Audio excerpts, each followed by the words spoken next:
ಇವತ್ತು ಯಾವ ರೆಸಿಪಿ ಮಾಡ್ತೀನಿ ಅಂತಂದ್ರೆ ಸ್ವಲ್ಪ ಹುಳಿ ಖಾರವಾಗಿರುವಂಥ ಟೊಮೆಟೊ ಚಟ್ನಿ ನೋಡಿ. ಹಸಿ ಟೊಮೆಟೊ ಚಟ್ನಿ ಇಲ್ಲ ಕಾಯಿ ಟೊಮೆಟೊ ಚಟ್ನಿ ಅಂತಾರೆ. ಇದು ಮಾಡಕ್ಕೆ ಏನೇನು ತಗೋಬೇಕು ಅಂತ ನೋಡೋಣ. ಇಲ್ಲಿ ಹಸಿ ಅಥವಾ ಕಗ್ಗಿರುವಂಥ ಒಂದು 6 ಟೊಮೆಟೊ ತಗೊಂಡು ಅದಾದ್ಮೇಲೆ ಒಂದು ಸ್ವಲ್ಪ ಹಸಿ ಮೆಣಸಿನಕಾಯಿ, ಕೊತ್ತಂಬರಿ ಮತ್ತು ಒಂದು 10 15 ಎಸಳಷ್ಟು ಬೆಳ್ಳುಳ್ಳಿ, ಸ್ವಲ್ಪ ಕರಿಬೇವು, ಆಮೇಲೆ ಸ್ವಲ್ಪ ಜೀರಿಗೆ, ರುಚಿಗೆ ತಕ್ಕಷ್ಟು ಉಪ್ಪು ಮತ್ತು ಹುರ್ಕೊಂಡು ಸಿಪ್ಪೆ ಬಿಚ್ಚಿದ ಶೇಂಗಾ ಕಾಳು. ಇಷ್ಟೆಲ್ಲ ಇದ್ರೆ ಚಟ್ನಿ ರೆಡಿ ಆಗಿದೆ. ಬರೀ ಚಟ್ನಿ ಮಾಡೋದು.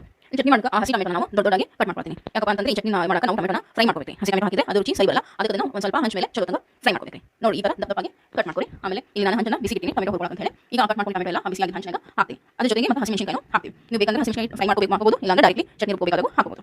ಆಮೇಲೆ ಸ್ವಲ್ಪ ಎಣ್ಣೆ ಹಾಕಿ ಈ ಟೊಮೆಟೊನ ಲೋ ಫ್ಲೇಮಲ್ಲಿ ಇಟ್ಟು ಫ್ರೈ ಮಾಡ್ಕೊಳ್ಳಿ. ಮತ್ತು ಹೈ ಫ್ಲೇಮ್ ಇಟ್ಟು ಟೊಮೆಟೊ ಎಲ್ಲ ಹೊತ್ತು ಚಟ್ನಿ ಮತ್ತೆ ಕೈ ಹಾಕಿದೆ. ಸೊ ಲೋ ಫ್ಲೇಮ್ ಸ್ಲೋ ಆಗಿ ಫ್ರೈ ಮಾಡ್ಕೊಳ್ಳಿ. ಅದು ಹಸಿ ವಾಸನೆ ಹೋಗಿದೆ ಮತ್ತು ಟೊಮೆಟೊ ಕಲರ್ ಚೇಂಜ್ ಆಗಿದೆ. ನಿಮಗೆ ಗೊತ್ತಾಗಿದೆ ಟೊಮೆಟೊ ಫ್ರೈ ಆಗಿದೆ ಅಂತ. ನಾನು ತೋರಿಸ್ತೀನಿ ನೋಡಿ. ಈ ಕಲರ್ ಬಂತಪ್ಪ ಅಂತಂದ್ರೆ ಟೊಮೆಟೊ ಎಲ್ಲ ಫ್ರೈ ಆಗಿದೆ ಅಂತ ನನಗೆ. ಸೊ ಇದನ್ನು ಸ್ವಲ್ಪ ತಣ್ಣಗಾಗಬೇಕು. ತಣ್ಣಗಾದ್ಮೇಲೆ ಚಟ್ನಿ ರೆಡಿ ಮಾಡ್ಕೊಳ್ಳಿ. ಈಗ ಒಂದು ಮಿಕ್ಸಿ ಜಾರಿಗೆ ಈ ಫ್ರೈ ಮಾಡ್ಕೊಂಡು ಟೊಮೆಟೊ ಹಾಕ್ತೀನಿ. ನಿಮ್ಮ ಮನೆಗೆ ಚಟ್ನಿ ಕುಕ್ಕಲ್ಲಿದ್ರೆ ನೀವು ಕಲರ್ಗೂ ರುಬ್ಬೋದು. ನಾನು ಇಲ್ಲ ಅಂತ ನಾನು ಮಿಕ್ಸರ್ ಮಾಡ್ತೀನಿ. ಈಗ ಇಲ್ಲಿ ಬೆಳ್ಳುಳ್ಳಿ ಹಾಕ್ತೀನಿ.